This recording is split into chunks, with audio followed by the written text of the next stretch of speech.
এখন দিয়ে দেবো পেঁয়াজ বাটা, কাঁচামরিচ পেস্ট একসঙ্গে বেটে নিচ্ছি।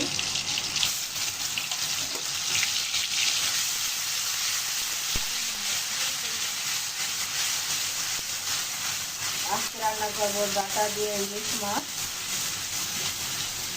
ডাটা দিয়ে ইলিশ মাছ রান্নাটা অনেক মজা হয়, অনেক সুস্বাদু।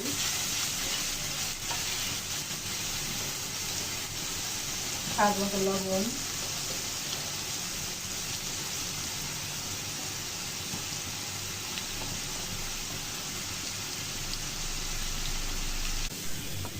এখন মশলাটা ভালোভাবে কষিয়ে নেব। এটা এখন দিচ্ছি ইলিশ মাছ। এখন ইলিশ মাছটা একটু কষিয়ে নেব।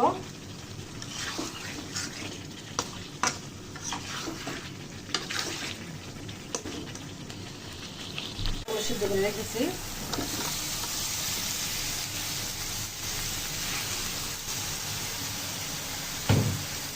ডাটাগুলো একটু কষে নিয়ে পানি দিয়ে মাছটা দিয়ে দিব। একটু মাছটা উঠে গেছে, কষানো হয়ে গেছে।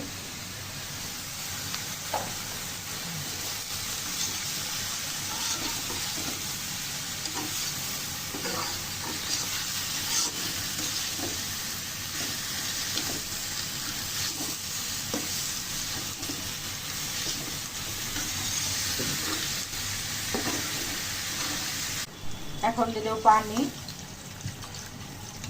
পানিটা বেশি লাগবে না, আগে বেশি দিয়ে রেখেছি।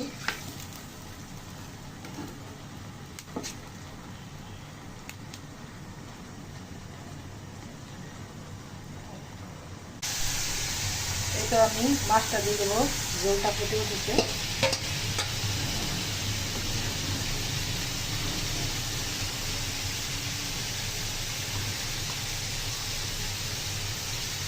মাছটা দিয়ে একটু ঢাইতে দিব। এটা আমার ডাটা দিয়ে ইলিশ মাছ রান্না হয়ে গেছে। এখন দিয়ে দেবো একটু জিরার গুঁড়ি দিয়ে। দেখুন কত সুন্দর কালারটা হয়েছে, খেতেও ভালো লাগবে। এভাবে রান্না করে খেয়ে দেখবেন, ভালো লাগলে লাইক কমেন্ট সাবস্ক্রাইব করবেন। এই যে এখন পরিবেশন করব। এটা আমার হয়ে গেল মজাদার ইলিশ মাছ রান্না ডাটা দিয়ে আলু দিয়ে।